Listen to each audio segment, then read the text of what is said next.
fulɓe andu diine maɗa fedde heblo sukaɓe africa weltare tv takkusana yoni to ñaabina to jawaldi to gurela cooga to hijaja to tampidaro to atena to burguduna to lewe to buubo awdi ko on takkusan juula ha to galle ceerno abou diaba sow to beelila gawdi wurnayyi ko on takkusan juula ha to galle ceerno oumara wonnide to siiwe ko taari ɗum kala ene jeeya e gardini kabaruji men to leydi Mauritanie nomination ngaji mawɗi kaya nomination ngaji kesi mbaɗama e gardi mawɗi mbaɗama e gardigu koninkoyagala leydi ndi to leydi Sénégal catala bitengal no lakka e ballal APR ɓe jubbini tigui sappo mawgo aljuma hande o e nder Dakar hollide mette mabɓe kay tiidgol e oɗo saaha joni gonka leydi ndi ha tengti noon e tiidgol courant to leydi Mali président du conseil régional monsieur Gou biftanoɗo guila ñande 3 lewru octobre hakkude Ségou e Bamako o feeñi vidéo mo mintaji 4 baɗɗo leƴƴande seeɗa omo hollira kay wonde wattawe juuɗe kay sebbitiɓe omo waɗi erago noon faade laamu gunde fabotomo ko ɓuuri yawde e yaccade kedde Afrique ma en jabbo musidɗo men Alassane Oumar Bodjo habruji men joolam jaɓiri ma en jaaha to leydi Liban e to leydi Italie bisimilla moon e ketki hotodirte joni joni piren pacciren.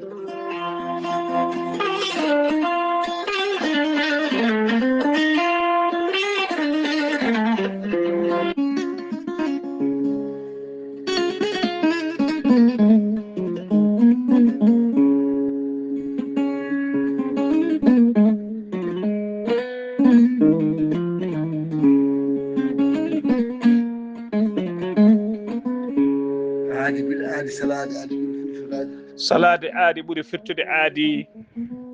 ceerno Amadou Tidiane Diallo gorko mo melga wuuro jinneji wi ko firtata aadi mo adudere jande weltare ɓiɓɓe fulɓe andu diine maɗa weltare TV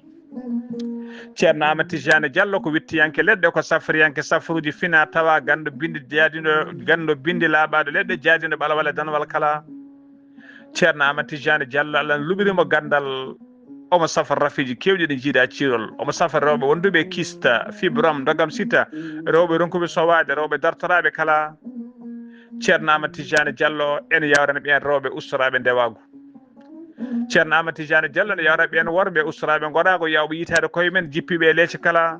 wonduɓe prostate ceerno Amadou Tidiane Diallo prostate ma no fonno kala so tawi on jokkodiri balɗe 3 joni joni docteur ma nawduma holo safara mo ƴettuɗa gorko mo melga wuuro jinneji e nder wittoji makko mo yiiti safara ko fate estomac e nder balɗe 3 mbatta ñamde mbatta yarde kala ko kaajeɗa ceerno Amadou Tidiane Diallo gorko mo melga wuuro jinneji ene yawrana ɓen wonduɓe weddaɓe korte wonduɓe dabruji ɓe arsigaji men kippi ceerno Amadou Tidiane Diallo ne yawra ɓen ƴewɓe visa ji e ƴewɓe embauche kala ceerno Amadou Tidiane Diallo gorko mo melga wuuro jinneji oɗo saaha joni mo tawe to Paris lamorgo ko leydi France sa yiiɗi jokkodirde makko mbatta ko 00 336 04 04 66 27 ko numéro makko WhatsApp kadi ko numéro appel ceerno Amadou Tidiane Diallo base makko ne tawe to Dakar en tawi ɗon miñi ko no wiye ceerno Abdoulaye Diallo numéro mbatta ko 77 714 94 15 gorko mo melga wuuro jinneji base makko ne tawe to Dagana ha to Rosso Mauritanie kala en tawi ɗon sehil makko ɓinede makko ne wiye ceerno Amadou Dia gorko mo leeraɓe numéro mbatta ko 77 537 79 28 ceerno Amadou Tidiane Diallo base makko ne tawete nder Nouakchott lamorgo gendi Mauritanie tawi ɗon ɓiyi ko mbatta ko 46 94 21 91 ceerno Amadou Tidiane Diallo ko labɗo reedu ceerno Amadou Tidiane Diallo ko malaɗo wune ceerno Amadou Tidiane Diallo ko newiɗo sanne sanne mbadden dando faade ceerno Amadou Tidiane Diallo gorko mo melga wuuro jinneji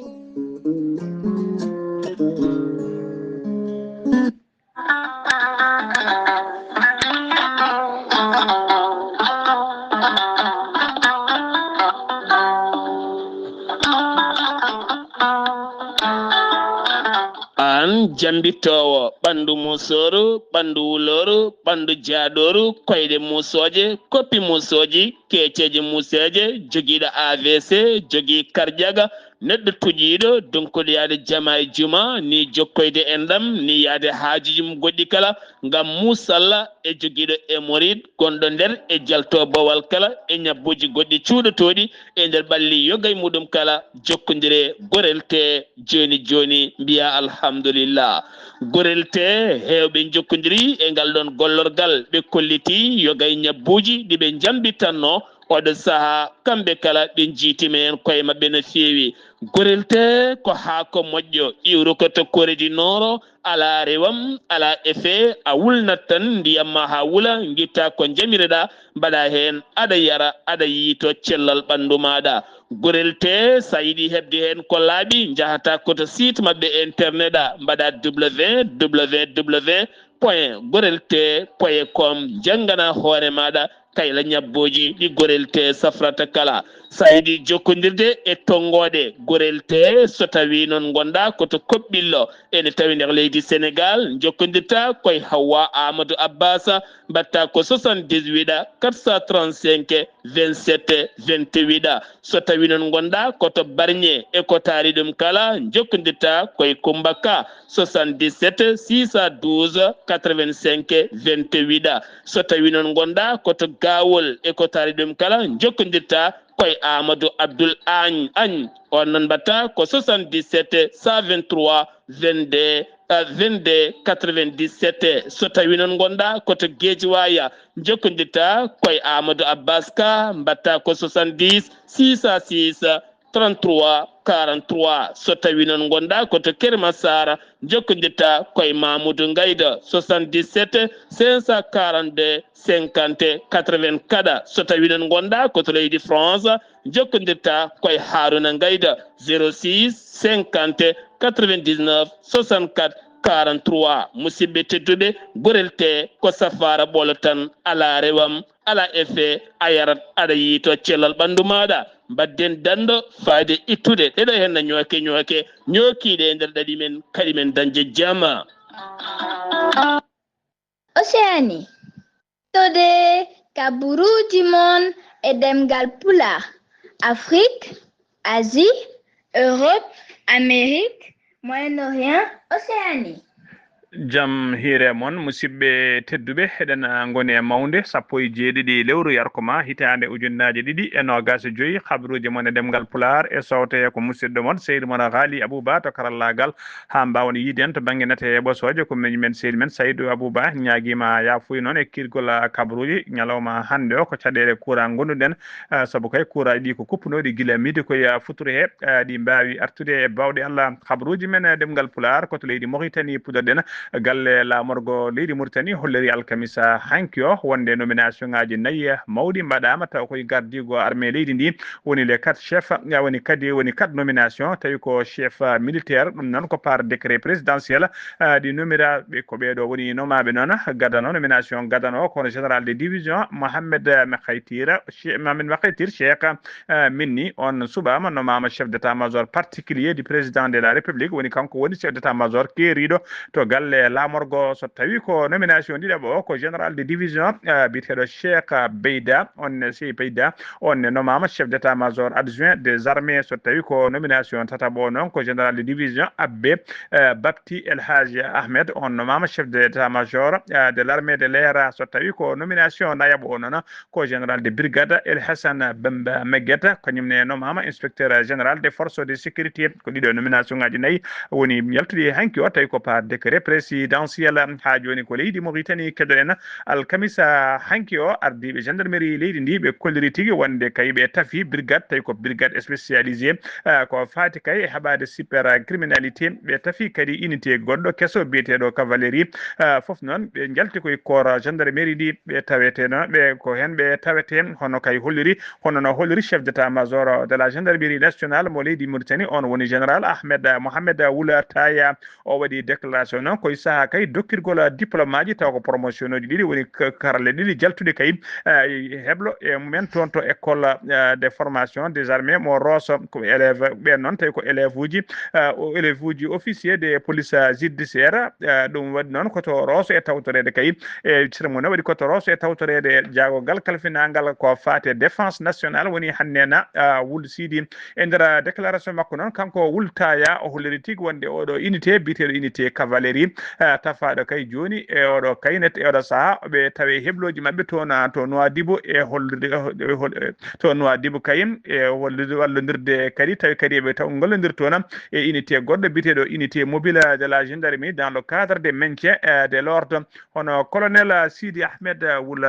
Lekkala on ko commandant de l'école nationale kañum addi école nationale de la gendarmerie mo Rosso o waɗi confirmé kay wonde ɗiɗo promotion ngaji ɗiɗi woni ɗeɗo karalla ɗiɗi jaltude kay ɓe mbaɗi heblo mabɓe tawi ko heblo ha timmi kay ɓe keeɓi kala gandal ɓe poti hebde kay oɗo saaha haɓe mbawi hebde hen diplôme aji mabɓe ɗina promotion ji ɗiɗi jaltude noon hen promotion goto ko promotion ko haralde wattore capanɗe joyyi e tati ɓiwol ko promotion d'élève gendarme heddiɓe noon ko 33e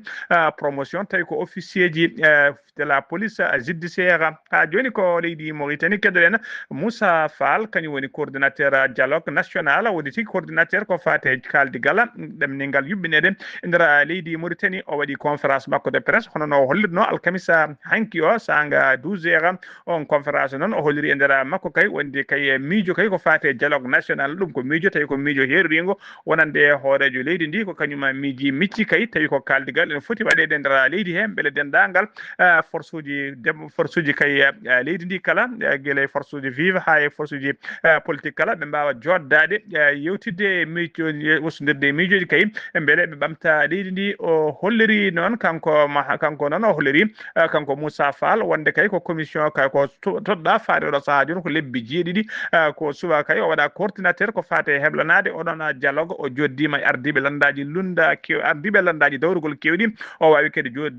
joddade e yimɓe ardiɓe pelle taw ko haqqe innama haadi en e société civile en kala o wawi joddade men hewɓe noon kolliri wonde kay ma tawtore oɗon dialogue ɗamniɗo waɗede kono noon de e nder déclaration makko walla conférence makko e holliri wonde kay landa wiyete ko AJDMR e député wondude e député Birana Da Abeyde ɓeɗo kay kolliri kañumen ko gedduɓe walla mbawata tawtorede ngal ɗon kaldigal o joddima mabɓe noon o holliri kay wonde o joddima e mabɓe laabi kewɗi o noddiɓe kadi o haalde mabɓe téléphone ngaji laabi kewɗi kono noon koɓe jettaniɓe ɓe kolliri tigui kamɓe koɓe tawtortake oɗon dialogue o holliri noon kanko Moussa Fall tawtorede ɓe dialogue o ko nafoore mabɓe tigui kadi ko nafoore leydi ndi saabu kay so yimɓe joddima kaldi dendagal sikki sakkaji gueɗe kewɗe gonɗe e nder ɓerde men ma coccodira ɓerde coccodira hakkillaji ko ɗum kadi woni mujuba oɗon dialogue tawi ko dialogue national ɗamniɗo yuɓɓinede e nder gendi Mauritanie so nummima to Mauritanie koto leydi Sénégal paaɗen fedde witende no lakka ɓe noddi seppo mabɓe taw ko seppo jaam yamingo aljuma hande o sappo e jeeɗiɗi lewru octobre sanga 15 heures woni 3 heures caggal kay juulala tusubara e nder Dakar lamorgo gendi Sénégal woni mujibo noona seppo ngo ko hollirde mette mabɓe kay hollirde kay oɗo saaha joni mette mabɓe kay wonde ko fate gurdam ne sattini hande no fewi e nder leydi Sénégal courant kadi ne sattiti tiiɗi no fewi e nder leydi he seppo ngo noona hawɓe kolliri noon oɗo ngoɗon seppo noon wiyeteɓe APR woni alliance pour la république ko landaka Macky Sall en garde no ɓen kolliri ardiɓe landaka kolliri tigui ma mbaw tawtorede ngoɗon seppo ɓe eerima kadi dendagal jaggue mabɓe e militant ji mabɓe kala ne mbawata nottade e ngoɗon seppo kay ɓe mbawa arde e keewal ɓe mbaɗa seppo jaam yamingo e nder Dakar ha joni ko leydi Sénégal keddoɗen Ibrahima Diop ko ɓi gonnoɗo procureur de la république bi koni oni tigui ko ɓi Abdou Karima Diop o wiyama teɓa tawi kadi ko police de commissariat central mo Guédiawaye kañumen nanguimo o nanguira noon ko wiyete abus de confiance woni tigui bonnude hoolare e walla jamfa ko tuma noon omo bubɓi kay ma won million ngaji kewɗi taw ko franc CFA omo foti kay ɓenninede yesso parquet mo Pikine Guédiawaye o daro yesso magistrat ji ha joni ko leydi Sénégal keɗoɗen projet de résolution de mise en accusation contre Macky Sall yo tigui yo daro yesso haute cour de justice ɓe joƴƴini on kayit noon e nder bureau assemblée nationale Sénégal ko biyeteɗo Ayib Daffé noon président de cour parlementaire de Pastef kañum ɓayini kabaru on mise en accusation noon hay sinno kay kamɓe Pastef wonde jogade majorité kay to jogade ɓe majorité to assemblée nationale voti kamɓe kala ɓe kawri ɗum kay ɓe koliri ma ɗum taw noon gona miijo noon ma taw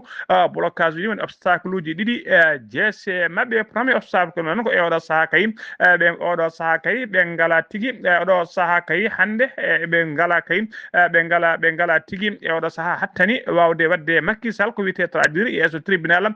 sénégalais Macky Sall oɗo saaha kala woni koto leydi Maroc ko gila kay o ummi e jappere laamu o gila nde jubmo ya lappe jappere laamu kay oɗo saha joni omo tawi toon to Maroc hay lawol gotol o wartani e nder leydi Sénégal obstacle ɗiɗaɓo o noon ɓe ngala tigi ko wiyete définition introuvable de haute transition wona kay constitution o wona kay les organes wona kay les organiques sur la haute cour de justice expliquani ɗum haydara ha joni koye leydi Sénégal keddoɗen suudu sarɗeji no leydi Sénégal ɓe cuɓima ɓe joɗima aljuma hande 17 lewru octobre ɓe cuɓima sappo e nayyi commission tawi ko commission poɗɗi tambade kay golle suudu 14 commission ngaji ɗi noon ɗi kala sappo e nayyi commission ngaji ɗi hen kala ɗi kanji kala noon terɗe majji gandama jeeyaɓe ɗiɗon commission ngaji kala gandama ko ɗi commission ngaji noon ko ɗin commission ngaji noon ko kamɓe tamboto gueɗe nder leydi ɗi kala guila kay ko fate commission de finance ko fate commission de l'économie commission de l'énergie commission de l'éducation ko fate jangde commission de santé kellal commission de défense e commission de développement rural e commission de l'aménagement territorial ɗiɗo commission ngaji kala ene tawe nder hen commission ngaji ɗi noon ɗi cuɓa kay ko caggal kay nde 8 yimɓe jeetato kañum woni sukko woni vice président ji suudu saɗini nde cuɓa noon caggal kay nde hoore suudu ɗum kañum suɓanoma ko ɓooyi ko oɗo saaha joni noon dendagal ɓen tawi ko gollidiɓe makko wondude e commission ngaji ko joni cuɓa kay nde mbawata ƴettude golle mumen hano hannirta ni ha joni habaruji men demgal Pulaar senno mima toon to leydi Sénégal koto leydi Mali paaɗenam to leydi Mali koni koɓe faggudu woni duwanɓe leydi Mali ɓe mbaɗi teɓande mawde no fewi e nder bowal diwoje ngal président Modibo Keita senu ngal Bamako ko brigade d'escale noon tawateɓe nder aéroport kamɓe teeɓi toon haalis kewɗo no fewi tawi ko haalis dollar ɓe tawi ɗum noon kene mofta e nder bagasuji nder valise on tawi ko ɗanniyanke goto woni passager koɗomo jeeyaka e nder leydi he e haalis moɓe tawi o noon tawi ko haalis dollar ene qime ha capantati nayyi ujunere ene fawi temedde jeetati woni 34 800 tawi ko dollar ha joni ko leydi Mali keddoɗen Sikia Dembélé kañum woni président du conseil régional de Ségou ko biftenoɗo kay omona nanga otage o yalti noon e vidéo omo hollira kay wonde ko dahaɗo omo ko nangaɗo otage e vidéo o noon ko alkamisa hanki o sakti ko guila ñande 3 lewru octobre noon o biftano e dow lawol Ségou fade Bamako vidéo noon ko 2 minutes 24 secondes woni mintaji ne fawi laƴƴande nogas e nayyi omo ero nder vidéo he noon laamu ngu e nder vidéo hemo ero laamu ngu nde fabotomo ko ɓuuri yawde yaccade beele mo ɓilto e juuɗe ɓen kay nanguɓe mo ha wawa tawtoyde e galle makko o holliri e nder vidéo he kay wonde kay o violentaka o fiyaka o waɗa kay gueɗe kamtoriɗe no fewi kono kay ɓurnimo kay ko yidde ɗaccitede o fata e galle makko kanko e dendagal otage uji kala nangaɓe kamɓe kala mo eri laamu ngu nde waɗata feere foof kay soto kaldigal so wawi feere foof waɗi kay haaɓe mbawa ɓiltade e ɓeɗon juuɗe tawi ko terroriste en walla jihadiste en ɓe ɓiili e juuɗe mumen ha joni ko leydi Mali keddoɗen nden ka e kisal ene ngakkino fewi e nder yoga e diwanuji leydi Mali saabu nokkuji kewɗi guure kewɗe kay ko ɓen wiyeteɓe jihadiste en kañum mbaɗat toon loi mumen ñande kikiɗe talata ñande kikiɗe talata 14 lewru octobre to Ansogo sanga futuru kay ko sagataɓe joguitiɓe gari e wuuro ngo e nder ngo wuuro wiyetego Bara ɓe jaɓani direct ko juma wuuro ngo e saaha kay mawɓe wuuro ngo juulatno futuru ɓe daari kay ha mawɓe ɓe cilmini nden cilmini noon ɓe payi e wuuro ngo kay ɓe sagataɓe wuuro ngo babiraɓe ɓe namdi tigui nde ɓe dokkataɓe guura mabɓe e carburant mabɓe ha timma ɓen kolliri kay so goni ɗo hay mbuɗu ngala haydara kadi ngala koye caɗele mawɗe e goni ɗon noon ɓe kolliri ɓe jalti wuuro ngo haydara ala ko ɓe mbaɗi ɗon ɓe leptani hay goto caggal ɗum ɓe jaɓani ko wuuro wiyetego Tabango ngo woɗɗani wuuro ngomo jettino ngo Tabango noon nden ɓe jettima e nder wuuro ngo ɓe nangui sagataɓe ɗiɗo ɓe kefti téléphone aji men ɓe jaadi hen ha joni habaruji men demgal Pulaar kedde Afrique jabɓoɗen ko cimtola musidɗo men Alassane Oumar Mbodj gorko mo Sara Ndogo Alassane Oumar Mbodj a salminama a juurama en calmitima haali Aboubacry Caɗumi dendagal hettiyankoɓe Ayawo TV habaruji men ɓuuri tengtude e dongre Afrique e ñalawma hande o puɗɗoɗen ko leydi Mali dey toon dey ene wayno jayidi yankoɓe ɗiɗo o RTM goɗɗo o ko télévision d'état ene wayno ko ɓen difta toon ɗum noon guila ñande talatare 14 lewru yorkama ujunaji 225 gila nden ene wayno toon ko saɓe difta ko sara kona noon koye diwan mofti koye centre leydi ndi ɗum noon e ngalɗon duftugol ala ko haala hen haydara diftiɓe kalana haydara kono ne oɗo saaha de ɓe mbi wonde tawkata koye jihadiste uji en ɓi de mbi kala kay ɓalliɗo kay laamu ngu kay ɓe diftoto ɗum nene teska noon kamɓe dey e kala saha aɓe kewi tan kono diftade e wona ɓen ɓe jaadaki hen Côte d'Ivoire ene waɗi ɓe goni koye campagne ko fati kadi e jeygu kafe maɓɓe hani e kokao taw komo puɗɗi toon gila e nder lewru taw kadi ko nder lewru taw kadi ko nduɗo ndu goɗɗen taw kadi ko yorkoma e nder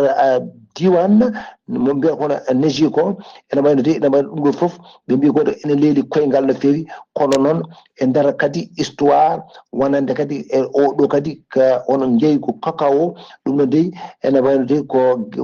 ɓe mbi wonde kadi kañum e oɗo saha jaaru ngu woɗɗani taw kadi ko tataɓal koɓe ndemata ko ɗum wonande kono leydi taw kadi ko Côte d'Ivoire gila noon e kirale 1970 ɗum noon ene wayno de koɓe mbaɗata ko e nder ndema maɓɓe ko ɗum noon ene wayno de ko e oɗo saha ma ɗum won kadi taw kadi ko ɗiɗi e nder temedere wonande koye jencui maɓɓe kuftodinde ɗum ɗon foof no mbi wonde ko ene yaari caggal no fewi e rendement o ɗum noon ko ala ko noon ko ɗum noon ko waɗi ɗum noon ko ɗum woni caɗele ɗe ɗum noon ɓeɗo kadi awoɓe ɗum ɓe mbi oɗo saade ɓe ɓuuri joni kay wawde awde komi mbiyata wonde kono anar kadda toon to leydi Madagascar to nde ene wayno ñalawma hande mo gonɗen o ñande aljumare 17 lewru yorkama 2025 taw ko dey ko oɗo colonel mo mbiyata wono on tawde ko Mikael tawde ko Madri Anrira e ko on de waɗa kono serment ngam wawde kono ardade hono leydi ndi kono gila e ñalawma hanki o 16 lewru ndu serani kadi yimɓe ene ngara e makko ene jiiɗi haaldude e makko wona e ɗen hono gueɗe ɗum noon ene wayno noon ko fati noon e wawde hono ɗoftade tawto estion e wonde kadi e kal no ardi hen ni e wawde kadi hono ardade tawto kono leydi ndi e wawde kono ɗoftade taw constitution mabɓe o e kadi ɗoftade kadi mudda kadi moɓe mbiyata o kadi ko tradition ɗum ɗo foof e wawde kadi yuɓɓinde ɗin wotoji ngam kadi mata kadi ma mbaw kadi on tuttu kono civil en kono noon hande to matakata e dental leyɗele tawata ko Afrique mbi jowi wonɗe gueɗe kewɗe fof e golle kadi kono leydi ndi e nder noon fedde ɗum noon ɓe mbi ko yoɓe tottitta laamu ngu civil en kadi ɓe mbawa kadi ƴewde ko ɓuuri yawde yajade mate maɓe juɓɓin kadi taw ko woteji mabɓe ngam wawde kadi tottude ɗum hono civil en Cameroun ñande nasade 16 lewru ndu gonɗen ndu waɗi hono balɗe 4 koɓe gonno toon ngam suɓade gartoon hono leydi ndi kono noon hay oɗo saaha joni jencudi ndi suwano yaltu taw kono noon ene wayno ko oɗo kadi taw ko poɗodirtunoɗo e taw kadi ko Paul Biya biyete on Isia Chiroma ɗum noon ko on tigui hono bayini wi ko kañum tigui fooli oɗo biyeteɗo kadi Paul Biya kono noon enen gandi kam jagogal mabɓe ngal ko fati noon e wona gueɗe taw ko territorial o ɗum noon o wino wonde kadi gowde mabɓe foof kamɓe candidat ɗi goto foof kay nde ɗoftoto constitution o nde wasa kadi koto heñade woppide koto constitution o wawde kono ñawde kono gueɗe ɗe ɗum noon ɓen dokka ko balɗe ɗo ne balɗe 15 ngam arta hen kala polɗo ko an Allah rokki ɗum polaɗa kadi waɗa kadi jebbilo kono noon e oɗo saaha noon ɓe mbi wonde kanko noon oɗo ɗum noon o yaawi no fewi wiide ko kanko foli Allah won Paul Biya Hali Abouba ko ɗum de woni tongguɗen habaruji men e dongre Afrique ñalawma hande o taw wonno koye dande musidɗo moon Alassane Oumar Bojji goto koma saɗa ɗo ngam weltare Ayawood TV. Alassane Oumar Mbodj golle ma jooɗi peewi ko an uddi kabaruji men nder dongre Afrique takkusan juulama ha to galle ceerno Amadou Tidiane Alpha Mamadou Siley Ba to Moderne ka hayɗi ha to galle makko Sama Sa ko on takkusan juula ha to galle ceerno Sama Sa to Matam ha to galle ceerno Oumar wonni de to siiwe eko taari ɗum kala habaruji men joolam jabiri ko to leydi Liban puɗɗoɗen to leydi Liban justice mo leydi Liban ɓe kolliri tigui aljuma hande o ɓe pelliti kay woppude jaltugol kaso o biteɗo Hannibal Khaddafi noon ko ɓi Oumar al Khaddafi noon ko gonɗoɗo hoorejo leydi Libi kanko noon Hannibal Khaddafi ko nanggaɗo mo soka nder Liban gila 2015 tawi kadi koye baadi o pitte noon koye mbaadi liberté provisoire ɗum noon ko caggal kayde o fellude joƴƴidde 1 million tawi ko haalisa dollar ko caution mo joƴƴinta ha wawa yaltude oɗon kaso siftinde on noon o nanggano ko gila 2015 tawi kadi o nanguira koko fate alhaali enquête majjugol